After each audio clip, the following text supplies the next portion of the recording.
నమస్తే అన్న, అందరికీ నమస్కారం. ప్రతిరోజు మనం చూసుకుంటే ఎక్కడైనా శుభకార్యాలు జరిగినా కానీ లేకపోతే ఏదైనా తిన్న తర్వాత చాలామంది ఒక్కప్పుడైతే వేసుకుంటూ ఉంటారో.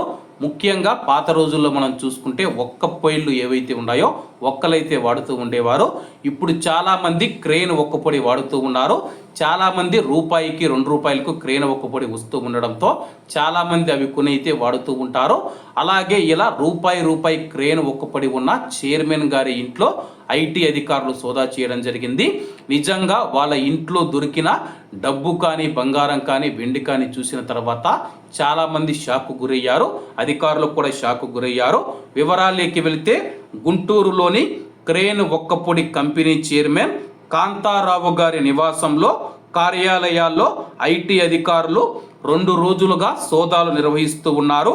ఇప్పటి వరకు 40 కేజీల బంగారం, 100 కేజీల వెండి, 18 లక్షల రూపాయల నగదును స్వాధీనం చేసుకున్నట్లు సమాచారం. ఈ సంస్థల్లో భారీగా నల్లధనం చేరుతూ ఉన్నట్లు ఐటీ శాఖ అనుమానిస్తూ ఉంది. లావాదేవీలపైన స్పష్టత కోసం కీలకమైన డాక్యుమెంట్లను పరిశీలిస్తూ ఉన్నట్లు తెలుస్తూ ఉంది. ప్రస్తుతం మనం చూసుకుంటే 2 రోజుల్లో జరిపిన సోదాల్లోనే 40 కేజీల బంగారం, 100 కేజీల వెండి, 18 లక్షల రూపాయల డబ్బునైతే స్వాధీనం చేసుకోవడం జరిగింది.